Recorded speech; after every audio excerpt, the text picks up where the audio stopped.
Wong wadon sing demen gendak selingkuh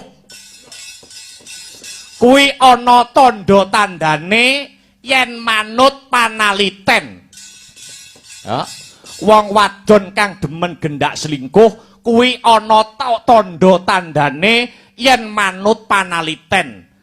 Siji, wong wadon kuwi yen selingkuh tandha tandane siji wong wadon mau ora jenjem, ora kerasan ana dalem lan ora betah manggon ana sisihe bojo. Kuwi angka 1. Angka 2 kulino nyebutke jenenge priya selingkuhane sedina kliwat ping 10.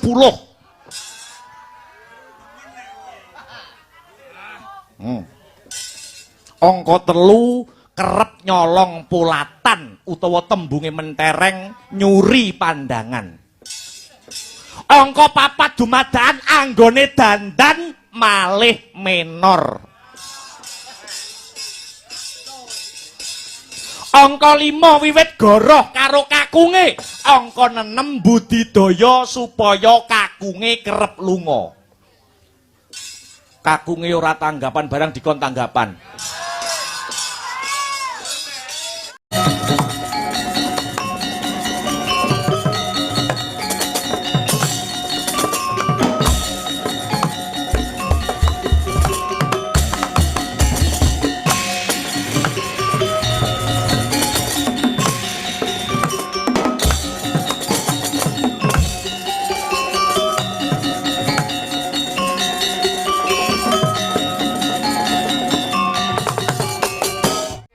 Palugon laguning lekas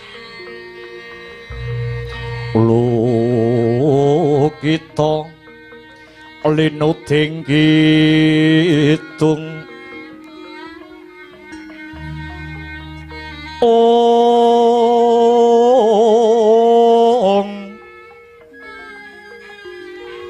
kadung kadareng hamor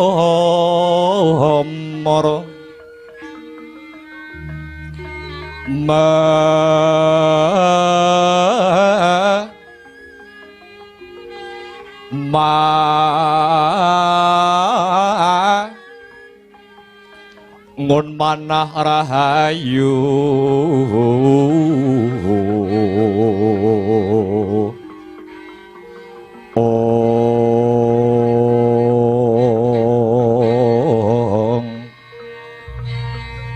hayu wana tan agolong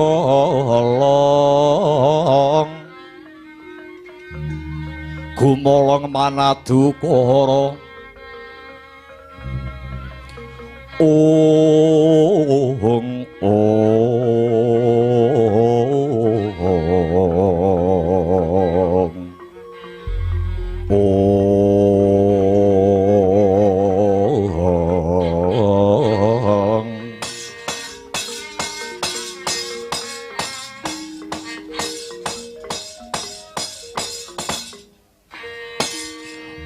Duryudana kakangku, aja kaget aku sing teka slamet kang dadi tekane Werkudara.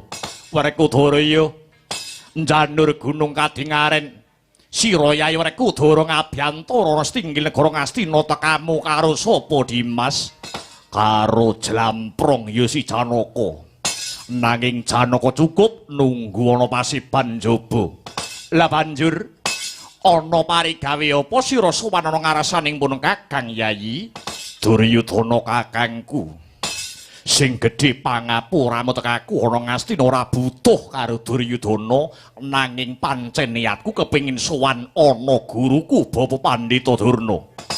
Wigatine apa Yayi? Mung ana babakan ingkang bakal rinumpaka marang Durna guruku.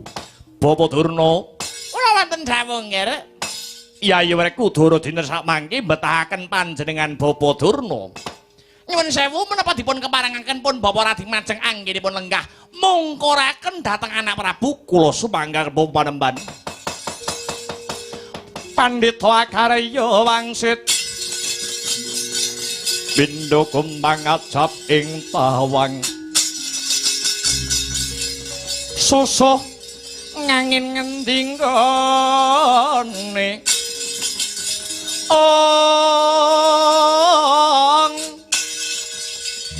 miwang kali ingkang kung wekasane langit jaladri isine bumbung wong-wang miwang gigiring punglu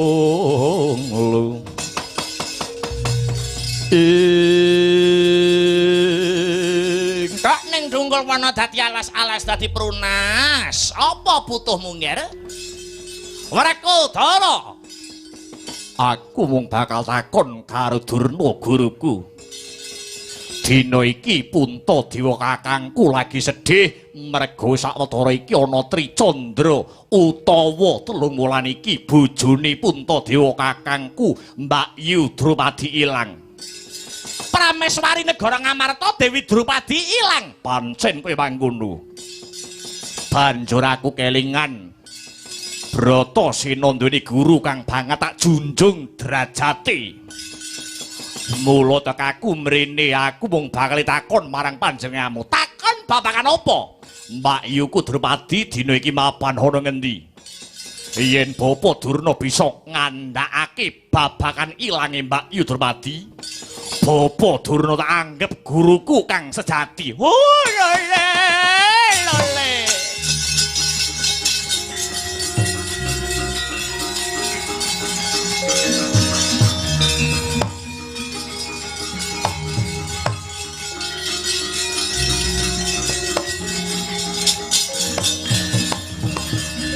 Ikra tandang resang bayu siwiri tungkul manembah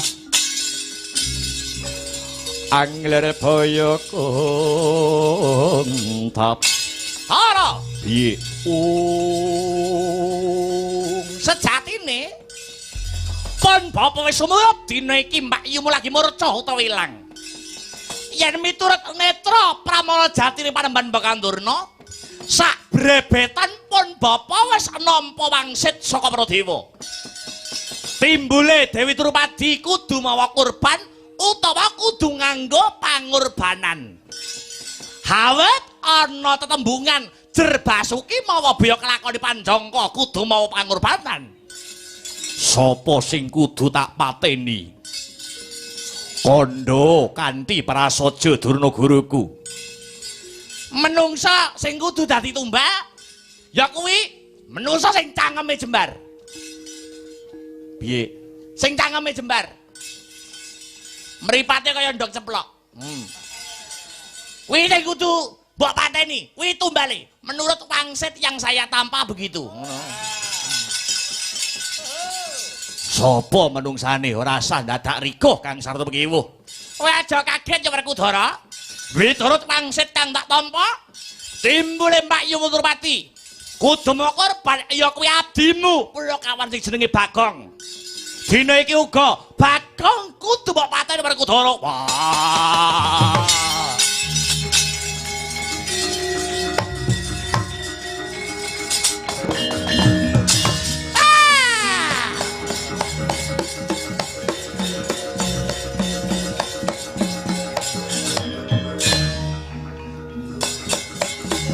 Legah ke?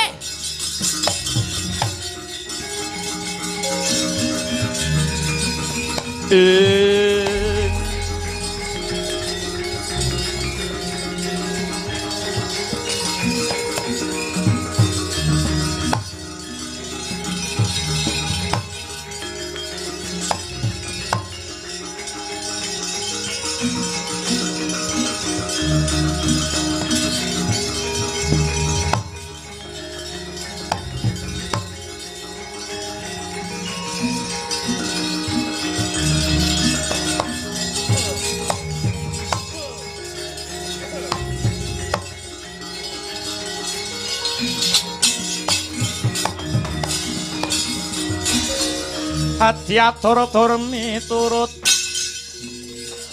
anut sumarah mring Gusti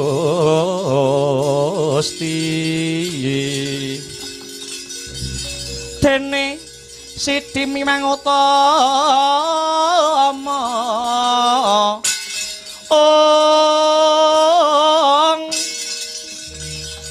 panindak ing praja ngatil bejo dadi bandara arina repan mring pro abdi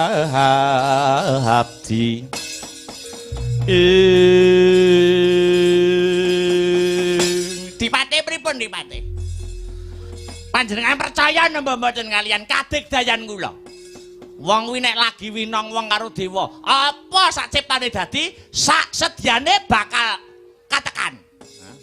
Wong ini idu geni ora kaya Durna. Murid kula umat kula niku kathah. Ora perintah ngalor mesti ngalor, ngidul-ngidul, ngetan-ngetan, ngulan-ngulan. Durna niki idune idu geni, mandi. Hari perintah kari umat kula, Werkudara mak brabat mateni Bagong. Terus pundi? Nggih, nggih. Ning kok perasaan kula niki mengki kok alur ceritane kok ruwet. Ora kaya sing panjenengan jangka, ora kaya sing panjenengan rencanakaken. Mikir niku sing positif-positif Dipate. Ora usah mikir sing mboten-mboten, ora usah kok pesimis. Nggih. Wong niku menciptakan sugesti positif. Lah niku lho. Aja mikir sing mboten-mboten. Nggih ning disawang mawon. Nggih. Paman sengune kula wonten dawuh ampun nikahake lakune Yayi Werkudara. Niki mangke menawi wonten boten trimane babakan Bagong dipateni. Kadang Sata Kurawa kudu melu jumangkah, kadang para Kurawa kudu melu ngrembiyah. Nak-naknen dhateng senika ugi antuk pengasih saking Gusti ingkang Maha Asih. Sedaya gegayuhan mugi saged kasembadan anggenipun hangangkah patining para Pandhawa. Kartowarma kula wonten dawuh Koko Prabu Ameji ingkang rayipun tirta tinalang. Bubarna kang padha nggantung si Boyodi panjenenganing Sunarsa kundur hangedhaton. Trawaca dawuh pangandika paduka kalilan amit madal pasilan aja kaya bocah cilik. Sabet biar katalika wau paripurna pangandikaning Nalendra ing Ngastina tumuli kundur hangedhaton. Gawis tinggal tindaknya Sang Sri Naranata lamun katinon saking Mandrawa sajak pus tanggap ing sasmita.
Lenga Patra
Subhanallah walhamdulillah wala ilaha illallah wallahu akbar. Nduk anakku sing setinik-tinik, anakku sing ayu dhewe, Nduk Limbuk. ana dawuhmu apa, Mak? Leren sawetara ya ana. Nganggo ambekan ngono. Iya ngestokake dawuh. Ngendoni swasana kang kenceng, abot repote awake dhewe nampa dawuh saka pepunden kene. Iya, Ning sadurunge matur sing akeh-akeh, ayo anakku Limbuk tak gandeng tanganmu sing tengen. Iya, Bareng-bareng bengi iki ya kuwi ngunjukake rasa puja lan puji syukur. Konjuk marang Gusti kang murebing dumadi Allah Subhanahu wa taala, Tuhan yang Maha Esa Hyang Widiwasa yana. Nggih, Kang wis malimbarake keberkahan kang sarta kenikmatan saengga bengi iki aku karo Biyung sak rombongan bisa manunggal lan tetunggalan ana ing adicara bengi iki ya, Mak. Pancen bener kaya mangkono. Nggih. Banjur bengi iki janjane adicarane apa? Piye? Bengi iki acarane kuwi apa? Ngene ya, Nak. Bengi iki ya kuwi adicarane tidak lain dan tidak bukan. Ya kuwi nyadranan. Ngono. Utawa bersih dusun. ana maneh sing ngarani sedekah bumi. Iya. Nek daerah lor Bojonegoro Bluro ki ana sing nyebut manganan. Iya. Ana sing nyebut uga rasulan ngono kae. Iya. Ning intine padha ya kuwi ucapan dan ungkapan panuwun lan syukure para warga masyarakat, wabil khusus warga masyarakat ingkang lenggah ana ing dusun Gebang Siwil, Desa Mbukur, Patyan Rawa, Kadipaten Nganjuk. Iya. Awit saka keberkahan lan kenikmatan kang diparingake marang kabeh warga masyarakat pepunden ing Gebang Siwil bengi iki no. Ngono ya, Mak. Iya, ngestokake dawuh. Awake dhewe taun iki ketiban sampur, mula wis sak trepe, wis sak wajibe awake dhewe ngaturke panuwun. Ngono. Nggih. Ngaturake panuwun ingkang tanpa pepindhan. Kunjuk sapa wae. Kunjuk tamu undangan. Heeh. Pepundenku Bapak Kepala Desa. Sapa? Ya kuwi ingkang winingku kinurmatan Bapak Nur Yahya. Ngono. Uga ketua panitia sapa Bapak Komaini. Iya. Sarta ora lali Bapak Kasun, Bapak Kasun, Bapak Teguh Riyanto. Ngono ya, Mak. Sumrambahe panitia. Heeh. Kang wis ikut andil bot repot kanggo terselenggaranya pagelaran wayang kulit pada malam hari ini. Heeh. Dan tentu juga ucapan terima kasih yang sangat besar ndak aturake kanggo seluruh para warga masyarakat kang lenggah ana ing dusun Gebang Siwil. Ewadene taun iki awake dhewe sing ketiban sampur kinen paring lelipur. Bot repote nampa dawuh ya kuwi gelar hiburan, gelar kelir gantung gong. Ya kuwi mengeti adicara bersih dusun warga masyarakat dusun Gebang Siwil. Ngono ya, Mak. Alhamdulillah, alhamdulillah wa syukurillah. Iya. Iso sowan rene maneh. Wis kangen nok. Ngono. Luar biasa wiwit sore wis rame. Wis wiwit sore wis rame. Disembadani karo para panitia. Pancen bener. Ucapan syukure, ucapan syukure, ungkapan syukure, agenda rutin tiap tahun. Gusti Allah, Gusti kang murbeng dumadi manut agamane awake dhewe wis nate ngendika lumantar kitab suci sing piye Mak jarwane. Sok sapa sing seneng ngegungake rasa syukur, sayekti bakal ditambah sing dadi nikmati kosok baline. Sapa sing kufur kuwi ora gelem nyukuri marang nikmate pangeran, bakal nampa bebendu utawa siksane Gusti Allah kang gegirisi. Ngono ya, Mak. Nanging warga masyarakat Gebang Siwil istiqomah anggone nindakake adicara bersih dusun kaya kang kagelar dening bengi iki. Pancen bener kaya mangkono. Iya ngestokake dawuh. Ternyatane iki adicara rutin tiap tahun nek ora kleru awake dhewe wis tau sowan rene ning biyen wis suwe no. Ngono. Wis suwe biyen tau sowan rene ning Gebang Siwil. Iki lagi iso ketemu maneh. Keselan dalang tau mergo awake dhewe pas tumbuk. Ngono. Pas tumbuk, pas tempuk pentas ning daerah liya, kedisian daerah liya, terus digenteni karo dalang liya. Sapa kuwi? Masku dhewe. Ngono. Mas Badar Alam. Iya, ning alhamdulillah bengi iki awake dhewe sing nampa kapitayan sowan tinimbalan maneh. Pancen bener kaya mangkono. Apa meneh adicara rutin tiap tahun kaya ngene iki? Kaya nyadran, kaya bersih dusun, sedekah bumi. Kaya ngene iki wis menjadi tradisi utawa wis dadi budaya kang sarta jati dirine wong Nuswantara kok no. Ngono. Jenenge wae budaya. Budaya saka tembung budidayane manungsa kang ambabar marang kaendahan. Ngono. Mula sing jenenge budaya karo agama kuwi aja nganti dicampurna. Ngono.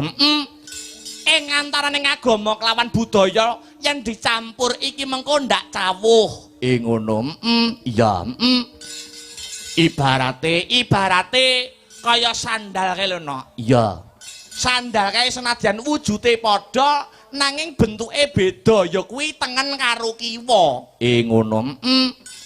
Yen sandal kuwi sak pasang tengen kabeh kuwi angel dienggo mlaku. Ngono angel digunakake. Begitu juga tumraping agama kelawan budaya. Aja dicampur mundhak cawuh ning kudu seiring sejalan, Mlaku bareng. Iya.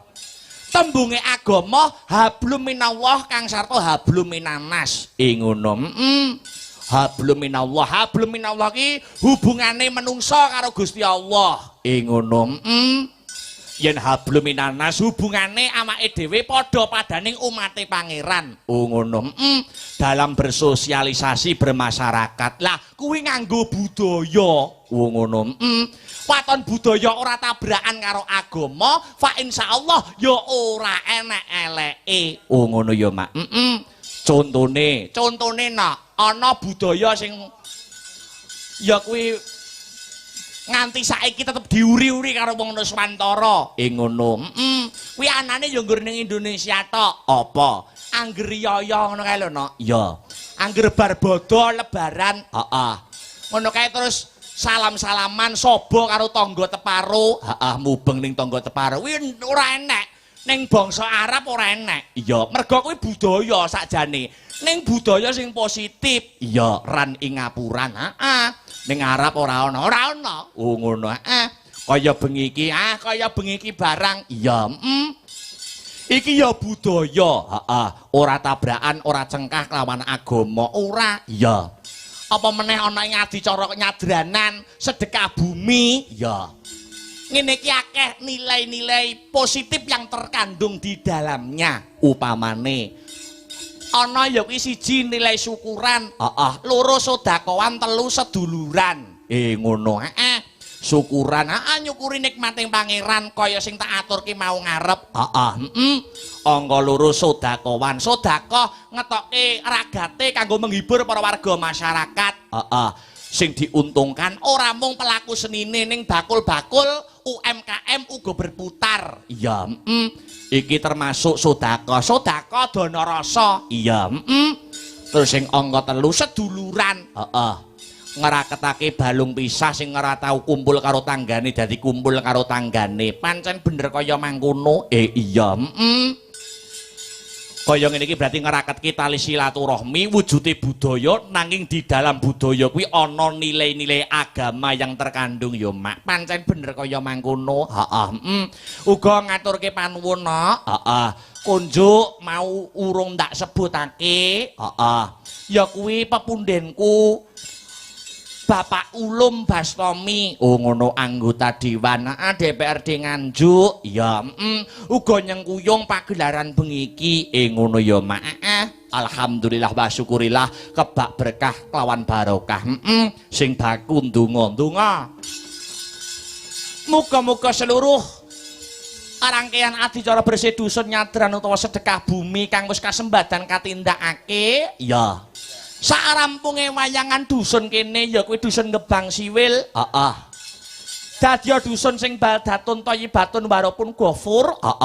Gemah ripah Allah jinawi karta tata turaharja, murah sandang kelawan pangan cinaketok ing kamulyan, tinebihna saka bencana alam. Amin amin amin Allahumma. Amin. Allahumma. Amin. Hasbuna Allah wa ni'mal wakil. Ni'mal maula wa ni'mal nasir. Wala haula wala quwwata illa billahil aliyyil azim. Gusti Allah sesembahanku ingkang tetulung marang aku. Ora ana daya linangkung kejebak saking Allah kang Maha. Putri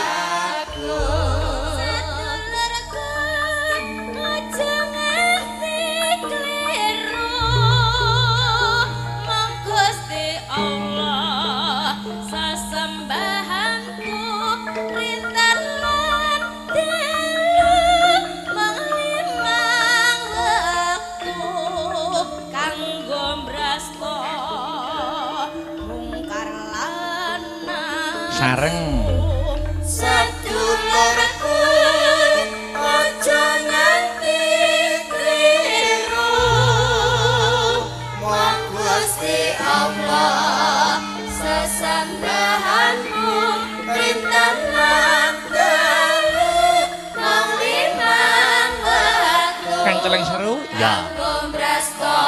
Yuk.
Kakung sedulurku aja nganti kliru mong Gusti Allah sesembahanmu rintan lan dalu mong limang wektu kanggo mrasta mungkar lan nafsu areng jangan keliru mong Gusti Allah sesembahanmu rintan lantaru mong limang waktu kanggo mrasta mungkar lan nafsu. Uga akeh adicara kang kagelar sakliyane wayang kok nok ngono manut dawuh pangandika kang kababar mau sore ana ing sambutan iya ana sing solawatan iya ana sing elektron jalan santai lan sak liya-liyane ngono dadi warga masyarakat kene kuwi ngabehi agamane ora ditinggal ning budayane tansah dicekel kanthi kenceng ngono ya mak iya ngestokake dawuh ternyatane yo budaya kuwi kaya sing dingendikake biyung jarene budaya kuwi jati dirining bangsa aja menolak kowe iki lair ana ing tanah Jawa mula aja ninggal karo budayamu budaya Jawa wis fitrahmu dadi wong Jawa takdirmu dikudratke lair ana ing tanah Jawa iya mula kudu tansah ngugemi karo budaya Jawa pancen bener kaya mangkono kok nok iya ngestokake dawuh sowan komplit kanca-kanca ya kuwi sanggar seni Astabrata mijil saka Jalan Mastrip Gandung Kidul Kecamatan Nganjuk Kadipaten Nganjuk iya komplit ora komplit dikomplit-komplitke iya pengrawit sinden wayang gamelan ala tanpa rupa nggawa saka gubuk Mastrip iya mak iya ngestokake dawuh apa meneh iki disembadani disumbutke Kang Sarto di live streaming disiarkan langsung iya ya kuwi lumantar channel YouTube sang Astabrata Media ngono Astabrata Media ya dadi sing ndongake warga masyarakat dusun Gebang Siwil ora ngemungake penonton sutresna budaya pecinta wayang kulit kang rawuh ana ing lokasi nanging para sutresna budaya ya kuwi pengikut channel YouTube Astabrata Media sing memonitor lumantar channel YouTube uga melu ndongake dusun Gebang Siwil sing bengi iki kagungan kersa wujude bersih dusun iya alhamdulillah berkah kebak barokah iya salam-salam uga sakliyane amake dhewe sapa-sapa karo para warga masyarakat ing kene uga salam dan sapa-sapa karo sing memonitor atau sing mirsani lumantar channel YouTube pengikut setia Astabrata Media ya kanca-kanca komunitas, ana FMA, ana RAS, ana SDA dan lain sebagainya. Ya, sing tansah mengikuti awake dhewe sak kanca. Pancen bener. Iki kanggo pambuka mukadimah, diwalik slindro. Pamundutan tak arangkum paling akeh nyuwun pepiling, mula didhisikne ya nok. Iya, Ternyatane warga masyarakat kene kuwi agamane kenceng, agamane tansah dicekel kanthi temen tumemen kok nduk. Iya, dibawani luwih dhisik pepiling. Karya besar Ki Haji Anom Surata. Iya. Monggo gek ditibake pepiling. Monggo dipun bawani dandang gula. Mas Heru dipun salirani. Iya, monggo Mas. Rukun Islam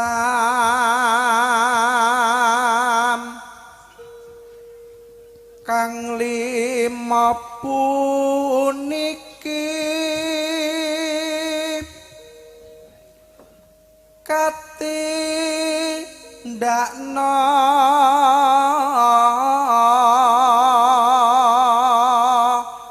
mring para sama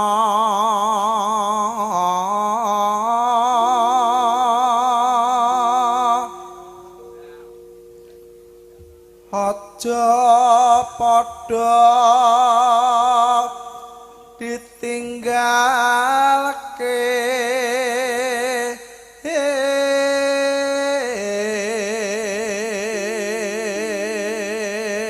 menggo arambung pepiling Mas Gareng tak aturi munggah. Iya, arambung pepiling. Iya, bengi iki tunggone karo anune maratuwane. Iya, Ayah Sugeng. Iya. Mula bintang tamu pucet. Iya. Lanjut. Rukun Islam niku sahadate kang angka siji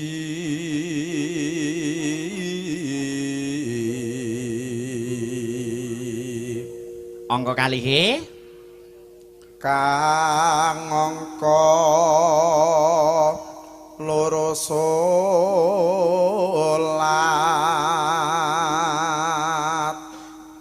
dene kang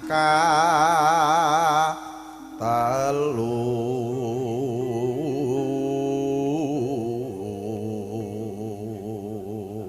disambi maca WhatsApp. Assalamualaikum warahmatullahi wabarakatuh. Wilujeng dalu Mas Dalang. Nggih dalu. Saking Pak Waris Sugiono monitor. Iya, ana meneh. Assalamualaikum warahmatullahi wabarakatuh. Waalaikumsalam wilujeng dalu. Lan kru Astabrata Mas Akbar sukses selalu antuk keberkahan saking Allah Ta'ala. Menawi dipun paringi pepiling ya nggih saking Bunda Angel FMA matur suwun saking kula Bapak Lasiman wonten TKP ya wis nyalami wis mau sore Bapak Lasiman ya apalane kanca-kanca angger aku wis nyebut Bapak Lasiman ya kanca-kanca Astabrata iki tanpa Bapak Lasiman ora iso awit no iya ya ayo Ramadan yuk Ramadan nindakne poso papat zakat ping 5 ngibadah haji. Lamun gangsal-gangsale rukun Islam sampun dipun tindakaken tegesipun rukun Islamipun kados pundi Mas Heru? rukun Islam sampurna.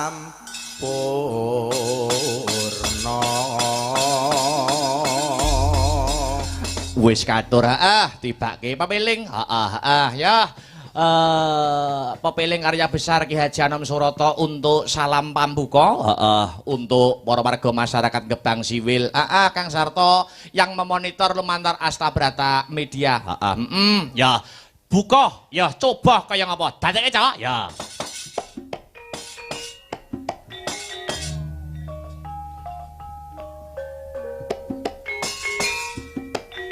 yo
Wis ngatur iki ana nawala sing tumibeng pangkon. Dari Mbah Parno nyuwun gending kembang rawe kalian karang kates. Ya, gending niki untuk masyarakat Gebang Siwil. Semoga rukun dan damai nggih mengke dipun pinangkani setunggal mbaka setunggal. Ning iki sing luwih dhisik sing dianti-anti kudu dadi bukti sing diantu-antu kudu lumaku. Kang Masku, Mas Gareng Jajak, ketoke wulan iki akeh bakal ketemu. Tenan ana? Ya, Monggo Mas Gareng, kula atur minggah wonten ing pepanggungan gawekna srampat cok karep ben gayeng Kang Sarta Regeng. Coba kaya ngapa, Mas? Ya.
Gandes luwes tur meraati beksane Mas Gareng luar biasa. Wilujeng dalu Mas. Ya. Wilujeng dalu Masda. Yung cangik Mbak Yulimbuk. Alhamdulillah kula kali panjenengan dipertemukan kembali di suasana yang bahagia kados dalu niki nggih Mas. Bahagia piye malah aku kaya wong teratapan. Loh, kok teratapan? Ana metune bintang tamu kok dibrondong bedil. Lho niku menghormati panjenengan sebagai bintang tamu, warga masyarakat seneng atine mergo akan dihibur oleh seorang Mas Gareng. Ya sing kene sing ngerti, oh lah garenge metu disumuti mercon. Pas wong adoh, wah lah malinge kecekel kae, malinge kecekel. Iso maling mercon karo maling. Bakune kula kalian panjenengan saged dipertemukan kembali wonten ing dusun Gebang Siwil Mas Gareng. Gebang Siwil. Jajan kikil menyang pasar, roti donat tambahi gula. Apa Kyai Gebang Siwil rezekine lancar, awake sehat panjang yuswa. Amin. Kandhane yo jadah ketan gathuke wedang, kopi jahe kurang legi. Apa kuwi? Bengi iki tirakatan nontone wayang, tambah rame ana Gareng Purwodadi. Wah.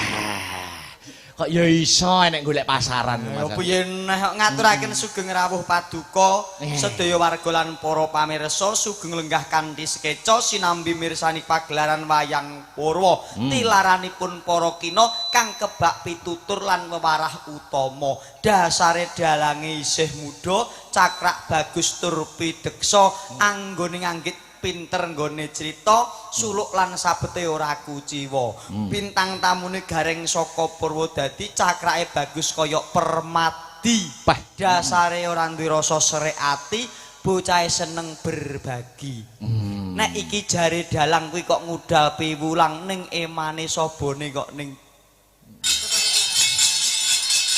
Arep ngomong guyangan kowe. Astagfirullahaladzim. Arep ngomong guyangan. Astagfirullah kok malah ngaku. Nggih. Lah jenengan a i u. Lah arep dalang arep marane guyangan aku. Ora. Lah apa arep senengane kok emane seneng marane ndi? Kandangan. Lah kandangan yo padha wae widulure kok. Aku ya ora hafal kok malah kono kok ya hafal men. Jari wong-wong niku. Alhamdulillah. Dalu meniki saged sowan silaturahmi wonten laladan Gebang Siwil. Gebang Siwil. Senadyan to omahku adoh saka Purwodadi Jawa Tengah nek Jawa Timur khusus Nganjuk iki kaya wis omahku dhewe, Mas. Sampeyan aja peh mara ning Nganjuk terus merodo-merodo Nganjuk lho. Ora kok mrodo-mrodo, jer nyatane sandang panganku ya akeh sing saka Nganjuk lho, Mas. Oh, dasare kuwi. Kandhani mula aku nek karo piyai Nganjuk insyaallah tak daku sedulur. Ngaten nggih? Lahir batin muga-muga mriku ya ndaku aku sedulur. Kok pas kono tak daku gek kono. Mosok kowe dulurku ngaku lan dulur kowe ngono ya ora becik. Mula apik-apike wong urip kuwi iso padha saling mendoakan. Ya. Doa yang baik sesama sedulur umat Islam atau muslim besok dijabah Gusti Allah dadi berkah barokah cadanganing swarga. Amin Allahumma. Amin. Tak dongakno sing muni amin banter sesuk tuku kalung sak tampah-tampah bandule. Amin. Yo gak enek sing muni amin berarti gak ndek cita-cita. Yo kabeh duwe cita-cita to, Mas. Lah nek kok ora gelem muni amin banter ngopo? Ya ora banter ning ati kuwi wis ngamini, Mas. Ya wis muga-muga. Iki wau ae ujube napa, Mas? Bersih dusun utawi nyadranan. Bersih dusun utawa nyadranan sedekah bumi. Betul. As-shadaqatu taf'ulil balak. Sapa sing gelem sedekah minangka tolak balak insyaallah upama ana sing teka ora tumama yen tumama ora sepira upama kok klakon tumama gek ndang dosirna. Larut kerut anut ilining toya tumiba ning bantala sirna ilang marganing utama. Amin Allahumma. Amin. Tak dongakno sedaya warga pinaringan panjang yuswa. Amin. Pinaringan bagya mulya. Amin. Duwe putra sing genah tur soleh-solehah. Amin. Mlaku ngetan ngulon ngalor ngidun kebak ing barokah. Amin. Utamane sing muni amin sesuk entuk arisan. Amin. Nek melu, nek ra melu aja ngarep-arep.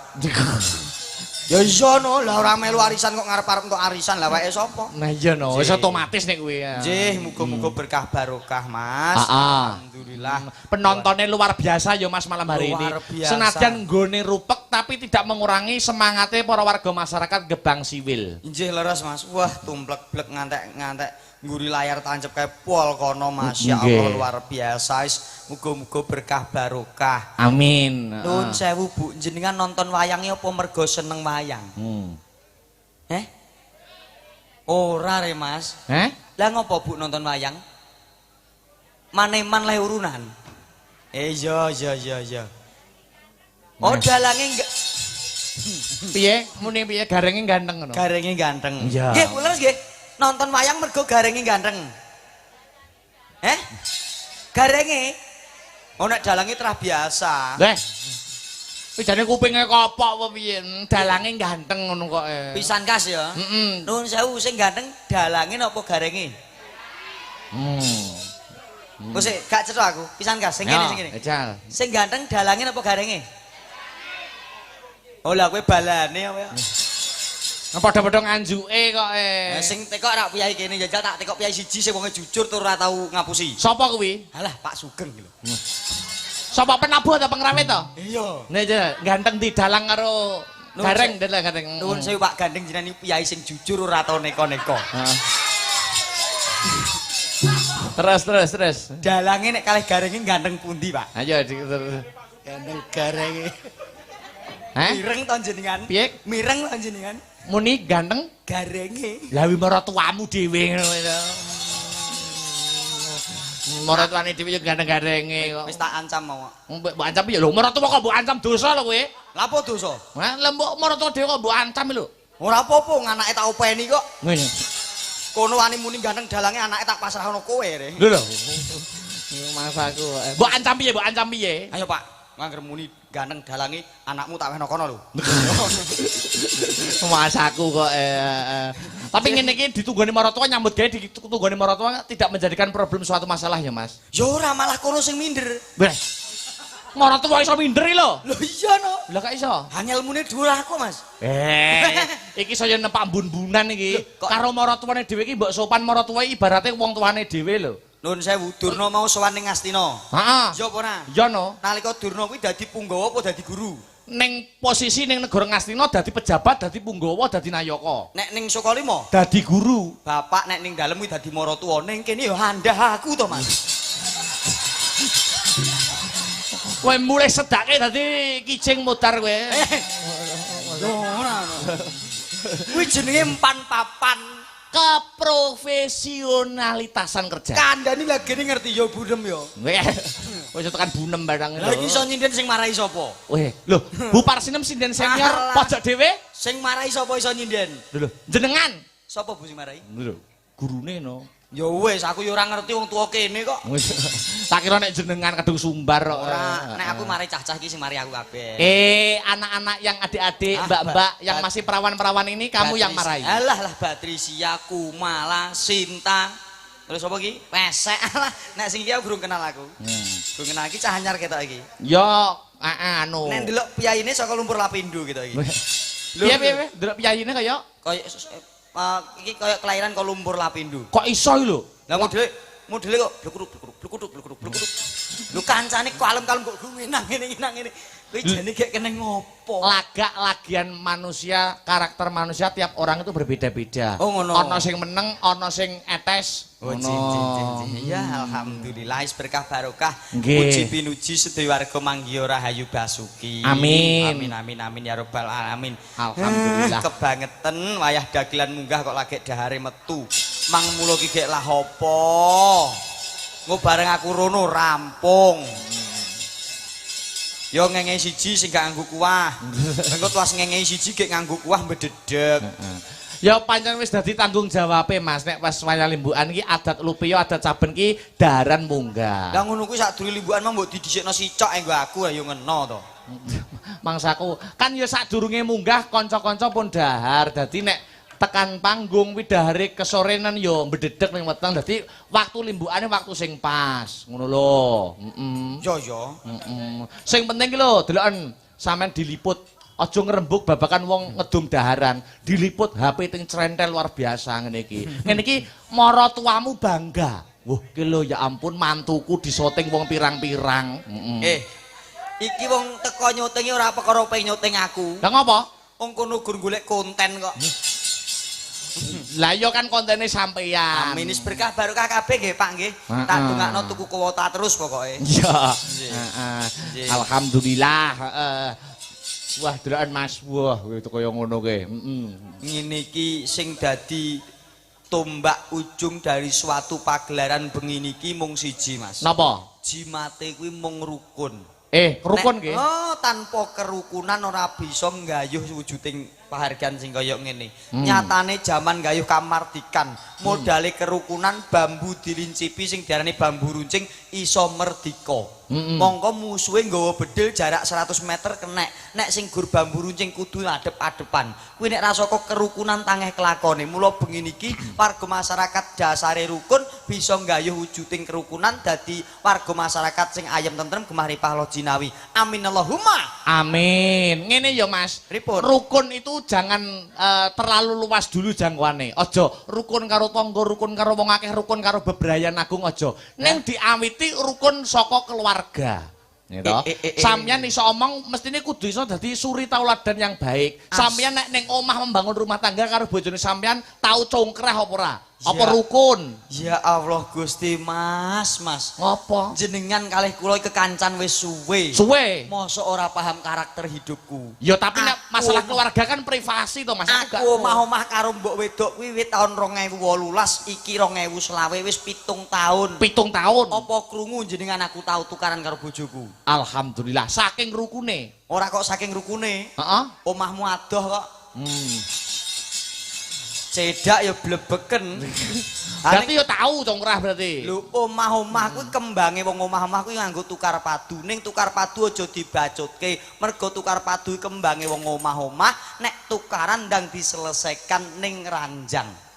Kuncine wong omah-omah kuwi. Maksudnya Nah, piye iki? lho. Konotasinya aja negatif lho. Ora negatif, Mas. Wong lanang wedok sak umpul sak omah mesti tau kesandung srimpet jenenge tukaran. Tukaran. Nek tukaran aja didohno maratuwa, aja didohno wong tuwa. Engko nek melu-melu mundak kedawa-dawa, dirampungi ning jero kamar, dirembuk sing apik.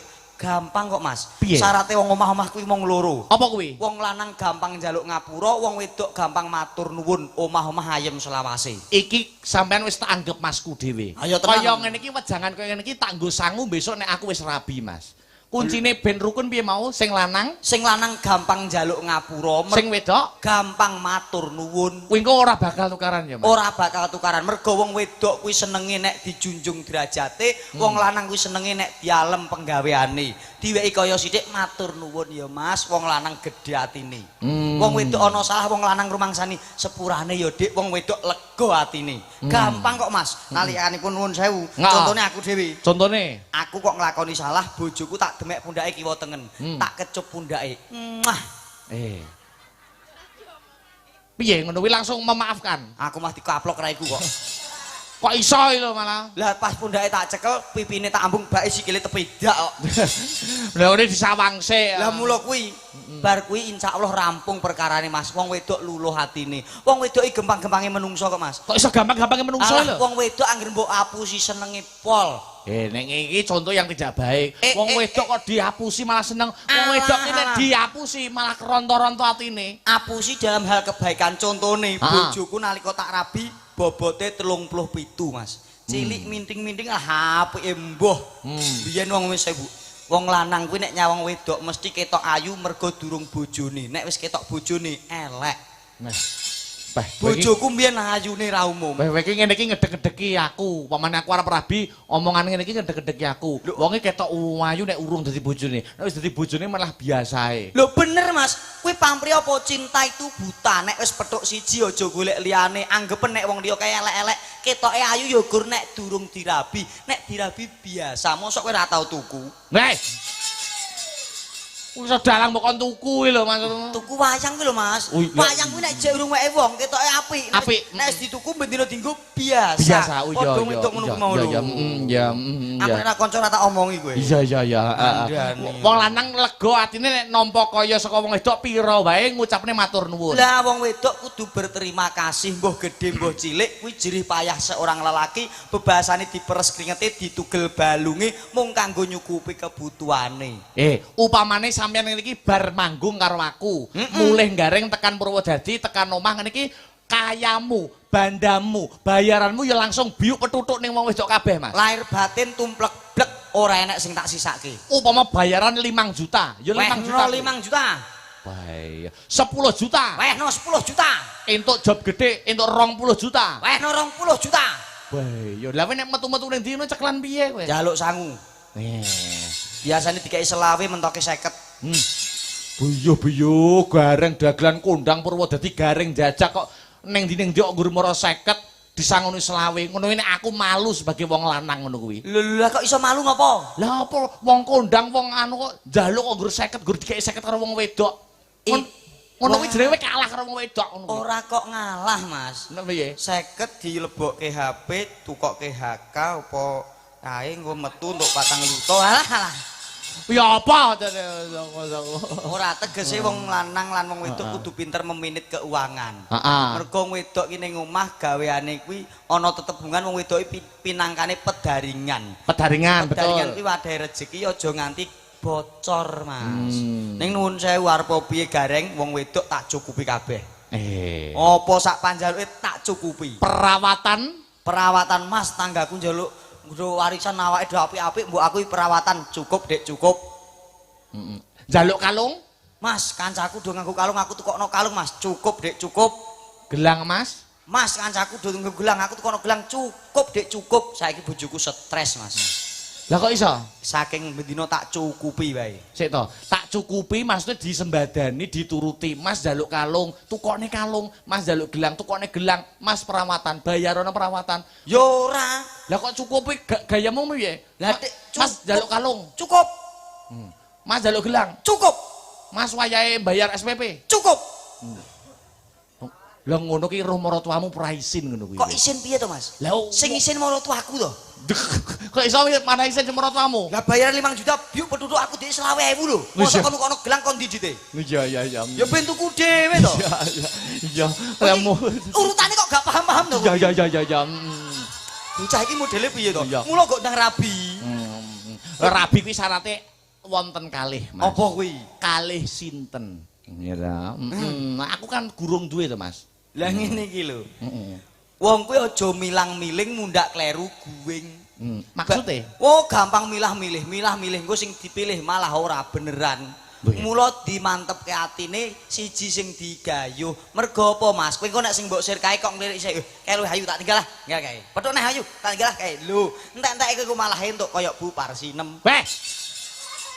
Pengenyek ngono kuwi Bu Parsinem malah ayu mergo wis payu. Oh, berarti kowe ya kepengin kae. Lho. Piye to iki maksane? Lho, kok Bu Parsinem kok iso? Lah kan wis senior. Aku mbok darani ngenyek kene. Ngono. Saiki tak walik. Piye? Upama jenengan tak jodhokno karo kene, gelem ora? Ya mboten kan Lho ngenyek kowe berarti mbok arep pelek. Oh, ngenyek kowe. Ya kan maksudnya sudah saya anggap seperti ibu saya sendiri. Lah lagi anggapan. Ya kan umurnya terpaut jauh. Apa umure mempengaruhi? Dia iki pacitan lho, sing lanang 74, sing wedok 24 tahun. Lho. Ya ora? Aku ora maca to. Sing lanang pira? 74. Sing wedok 24. ya jek rabi kuwi. Rapi. Mahare 3M kok. Alah alah. Lah sapa ngerti Dalang Akbar umur pinten? Umur selawe saiki. Lah selawe entuk swidak 5 sapa ngerti? Alah alah. Iya, nek terlalu jauh ya jelek to, Mas. Rong dino keracunan kowe. Kok keracunan apa? Expired. Mangsaku nek ngenyek kok. Saiki yo karo sinden nom-nom. Ya nom-nom. Ya. Iki sing mbok lokne kaya lumpur lapindo mung takon jumeneng. Oke, siap. Urung tepung to karo sing iki. Blas dereng nate petuk. Nek sing kandhinge sapa jenenge mau? Alah, Sri Pesek. Andinge meneh. Sinta. Andinge. Kumala. Andinge. Patricia. Wah kok yo apal sinden-sinden Hafal tulisane tas ning kene kok iki. Udah bajiret. Tak kira lek arep saking seringe nang Astra Brata bae tas lho iki, Bang. Nun saya Mas. Ya bener gareng matane kira ya bener wong sing didelok malah tase kok. Aku wong lanang sing iso menjaga perasaan wanita. Aku wis dadi prinsip aku ora bakal ngiling-iling jenenge wong wedok liya, ora bakal ngiling-iling raine wong wedok liya kejaba mung bojoku. Mula aku nek karo sinden-sinden ora tau tak eling-eling, Mas. Setia kok. Lah berarti saking sayange karo bojo ya. Ora kok saking sayange. Lah perkarane Wedi. wedi mergo mertuane ning kene. Wong kene ndara padha wae, wong lanang wedi-wedi karo wedok. Oh ngono ya. Ketok gagah nek ning warung kopi omongane petentang-petenteng, mlebu ngomah lho, goleki bojoku nganti. Nyatane aku ya ora nek karo wong wedok biasa. Urung bojo kok jajal bojo hamo-hamo. Alah alah, rung lakoni kok kandan. Aku lho nglakoni bolak-balik.